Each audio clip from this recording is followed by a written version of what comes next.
Hello विद्यार्थियों, आप सबका आपके अपने यूट्यूब चैनल में बहुत बहुत स्वागत और अभिनंदन है। बोर्ड परीक्षा 2023 के लिए सामाजिक विज्ञान के बहुविकल्पी प्रश्न यही पूछा जाएगा, ऐसा मैंने टाइटल दिया है। उस आवर्धन के लिए मेरे चैनल को सब्सक्राइब करें।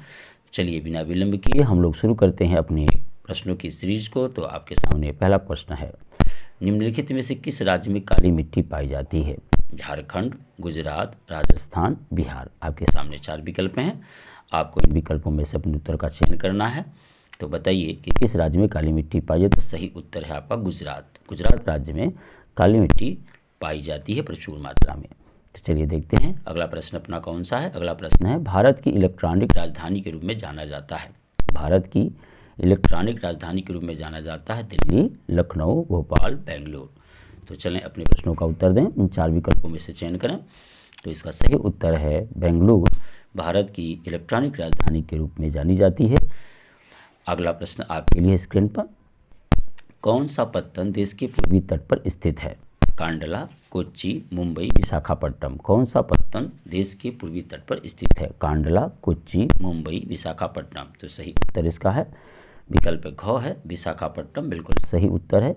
यह पत्तन देश के पूर्वी तट पर स्थित है। तो आगे चलते हैं।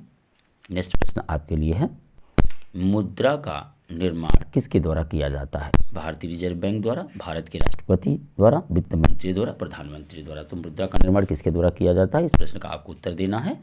तो इस प्रश्न का सही उत्तर है भारतीय रिजर्व बैंक द्वारा मुद्रा का निर्माण किया जाता है। बिल्कुल सही उत्तर क है।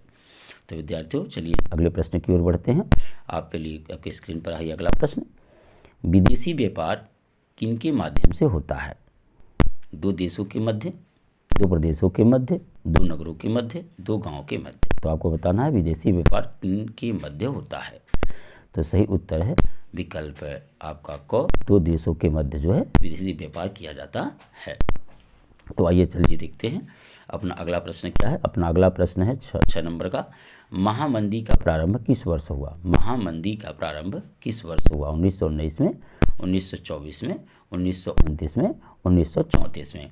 तो आप अपने उत्तर का चयन करें। तो सही उत्तर है 1929 में, विकल्प ग बिल्कुल सही उत्तर है। तो चलिए विद्यार्थियों अगले प्रश्न की ओर हम लोग बढ़ते हैं। अगला प्रश्न है आपका 7वां, वंदे मातरम गीत के लेखक कौन था? बंकिम चंद्र चटर्जी, रविंद्रनाथ टैगोर, शरत चंद्र चटर्जी, रविंद्रनाथ टैगोर। तो आपको बताना है कि वंदे मातरम गीत के लेखक कौन था। तो सही उत्तर है विकल्प क, बंकिम चंद्र चटर्जी। बिल्कुल सही उत्तर है, वंदे मातरम गीत के ये राइटर हैं। तो चलिए देखते हैं नेक्स्ट क्वेश्चन आपके लिए है, पेरियार रामास्वामी नायकर कौन थे? पेरियार रामास्वामी नायकर कौन थे? वैज्ञानिक, शिक्षाविद, समाज सुधारक, लेखक। तो इन 4 विकल्पों में से आपको अपने विकल्प का चयन करना है। तो इसका सही उत्तर है विकल्प ग, समाज सुधारक थे। एकदम बिल्कुल सही उत्तर है। तो विद्यार्थी इसी तरह से अपने प्रश्नों का अभ्यास करते रहें, पूरा वीडियो जरूर देखें। चलिए अगला प्रश्न है आपका, भारत में पंचायती राज की स्थापना हुई थी 1980 में, 1990 में, 1992 में, 2004 में। यानी भारत में पंचायती राज की स्थापना हुई थी, उसको सन बताना है आपको। तो इसमें आपके 4 विकल्प हैं, इन विकल्पों में से एक सही है। तो चलिए देखते हैं इस विकल्प का सही उत्तर है विकल्प ग, 1992 में भारत में पंचायती राज की स्थापना की गई थी। तो अगला प्रश्न आपके सामने स्क्रीन पर है, निम्न में से कौन अजैवी संसाधन है? निम्न में से कौन अजैवी संसाधन है? चट्टानें, पशु, पौधे, मछलियाँ। तो इन 4 विकल्प में से आपका एक विकल्प सही है, आपको बताने हैं। तो देखिए इसका सही उत्तर है विकल्प क, चट्टानें अजैवी संसाधन होती हैं। तो चलिए विद्यार्थियों बिना विलंब के चलते अपने अगले प्रश्न की ओर। अगला प्रश्न है, निम्न में से कौन खरीफ की फसल है? चना, धान, कपास, क तथा ख ग दोनों। तो इसमें आपको बताना है कि आपकी खरीफ की फसल कौन कौन सी होती है। तो खरीफ की फसल आपकी है विकल्प ख और ग दोनों बिल्कुल सही है और ये सही उत्तर है। तो चलिए देखते हैं अपना अगला प्रश्न कौन सा है।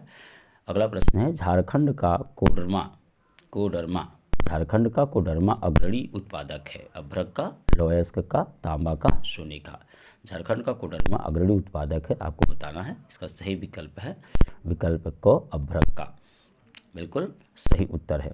तो चलिए चलते हैं विद्यार्थियों बिना देर की हम अगले प्रश्न की ओर बढ़ रहे हैं। अगला प्रश्न है, फ्रांस में गणतंत्र की स्थापना हुई थी? फ्रांस में गणतंत्र की स्थापना हुई थी 1815, 1830, 1848, 1871 ईस्वी। तो आपको बताना है कि फ्रांस में गणतंत्र की स्थापना कब हुई थी। जिसका सही विकल्प है क, 1815 ईस्वी में फ्रांस में गणतंत्र की स्थापना हुई थी। तो चलिए नेक्स्ट प्रश्न है अपना, गुलामगिरी के लेखक कौन था? गुलामगिरी के लेखक कौन था? तो आपका पहला विकल्प है डॉक्टर भीमराव, ज्योतिबा फूले, कैलाश वासनी देवी, रामास्वामी नायकर। तो सही उत्तर है ज्योतिबा फूले। तो आइए देखते हैं अपना अगला प्रश्न क्या है। अगला प्रश्न है, भारत वापस आने पर गांधी जी ने पहला सत्याग्रह कहाँ किया था? चंपारण, बिहार में। अगला प्रश्न है, निम्न में कौन समवर्ती सूची में है? शिक्षा, कृषि, पुलिस, रक्षा। तो आपको सही विकल्प का चयन करना है कि कौन सा समवर्ती सूची में रखी जाती है, जो कि सही विकल्प है क, शिक्षा। अगला प्रश्न है आपके लिए, निम्नलिखित में से कौन सा नवीनीकरण योग्य संसाधन नहीं है? पवन ऊर्जा, जल, जीवाश्म ईंधन, वन। पवन ऊर्जा, जल, जीवाश्म ईंधन और वन। तो देखते हैं इसका सही उत्तर है जीवाश्म ईंधन नवीनीकरण ऊर्जा के रूप में नहीं है, संसाधन के रूप में नहीं है। अगला प्रश्न है आपका, झरिया प्रसिद्ध है लौह अयस्क के लिए, कोयले के लिए, तांबे के लिए, बॉक्साइट के लिए। तो झरिया आपका किसके लिए प्रसिद्ध है? तो झरिया प्रसिद्ध है आपका, सही विकल्प आप चयन करना। तो इसका सही विकल्प है कि कोयले के लिए। झरिया जो है कोयले के लिए प्रसिद्ध है, विकल्प ख बिल्कुल सही उत्तर है।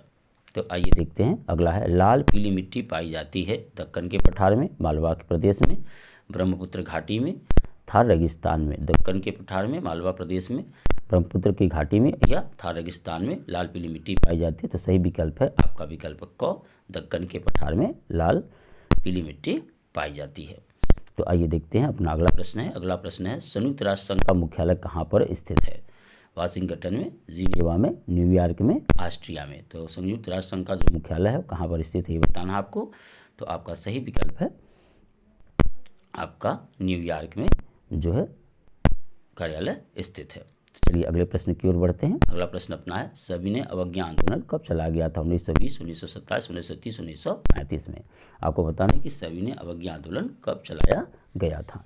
तो चलिए देखते हैं इस विकल्प का सही उत्तर है आपका विकल्प ग, जो है 1930 में सविनय अवज्ञा आंदोलन चलाया गया था। तो विद्यार्थियों, आपको यह वीडियो देखने के लिए धन्यवाद। मेरी उत्साहवर्धन के लिए मेरे चैनल को सब्सक्राइब जरूर करें, ताकि मैं इसी तरह से अच्छे से वीडियो आपके लिए बनाता रहूं। फिर मिलते हैं अगले वीडियो में, तब तक के लिए मैं आपसे इजाज़त चाहता हूं। धन्यवाद।